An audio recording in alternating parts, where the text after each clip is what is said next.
Alright, man. So, we're choosing A minor, C major as our learn stuff key, but, really quickly we're gonna move out of that as soon as you're comfortable with it. So, you know, so here's our number one pentatonic box where you're certainly gonna go to your ring finger here, and it'd be imperative that you not seesaw. So, try to do some of these, where you go bend, retreat, pull off, and just on the high strings, those will come up organically in the song we're going to be playing, where we'll just be in A sharp. That's where you place the Born Under a Bad Sign. Cool. So there we are, which is on top of our minor.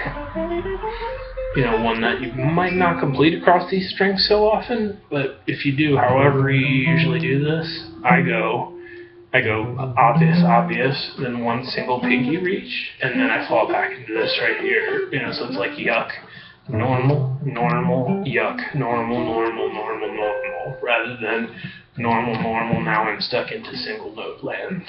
So food for thought, but either way, if you want to just do your normal fingering for whatever you usually do there, just going, okay, anytime, and you know this one because it's pentatonic one, you've already used it and spent time trying to incorporate it, but yeah, so it either goes up diatonic, down pentatonic, or up pentatonic, down diatonic. So then just scooting back behind that, we've got our Lydian, so to speak, where I do encourage you to know this one too. And there's 3 notes for string way to use it, And, what I said during the lesson is if I imagine being in D major instead, then it would be more important for me to have a way to transition backwards. But anyway, this one, I definitely do this way more often than not, which leads us into this doing this pentatonic box. So let me introduce the concept of play end point. What we want to do after you play each one of these scales is point to the roots on the bass string so that your brain can easily just go, and now I would do it in E major.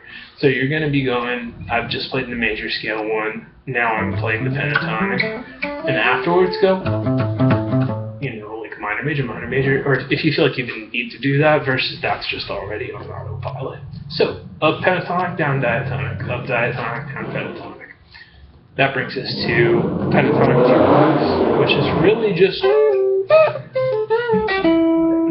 this part right here, and then the blue scale flat fifth right there.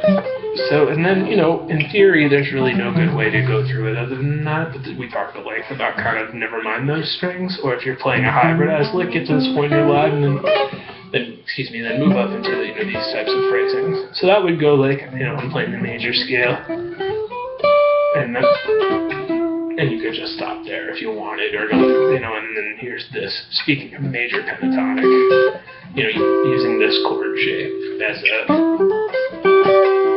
central to the riff, rather than thinking about it as either I'm doing this type stuff or I'm playing lead, and I will get through this in 10% battery. Awesome. So then we got to a spot on the fretboard where we found some interesting things that we do differently that are all like the correct way to do it. So yeah, we've got our blues box where we're going right, yuck, where sometimes we would use our pinky up here because of some sort of run we were doing where we wanted to. There's a really good flat fifth right there, chromatic thing we can do. So that one goes like that. Or you can go up the way you do it, and then advance into your Phrygian position. But I'd like you to also be able to, whether you do this, or what I'd like is index, middle, every single string can go index, ring, something. Then you get into that, and it's just like you get to this point in your life, you got options, and then you can, you think of this one as being primarily used for this part of the fretboard, whereas I think of this as being that, and then this, but it's all the same thing. So there we are. Pentatonic number 3 atop our Dorian fingering with the major one right behind it. And lastly, what I refer to as 5th string box or A string box, this one where definitely sometimes we want to use this because there's all this type of phrasing we can do that falls on top of this, but also we want to just be able to hop up and do. And when you're doing those, be sure that you don't just do pull-offs, but doing that a lot will probably crack it open for you. So there we are, and then just recognizing what we've arrived at is, if I had an electric guitar, I'm back to pentatonic 5 at this point. So I'm back behind my box up here on top of this major scale 1 and then progressing up the fretboard. So there you go. Pentatonic, diatonic overlaps. And step 1, you're just going to stay within one key and go up diatonic, down pentatonic, up pentatonic, down diatonic.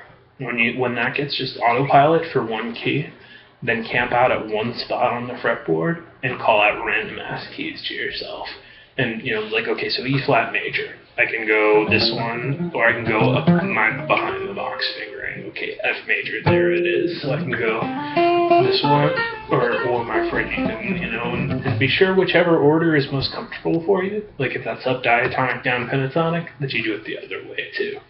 So anyway, that's something you're only going to do having already really rocked it out in one key. You got that on the tip of your tongue musically, so to speak, or whatever. And now, phrasings. Kick ass, dude. Awesome.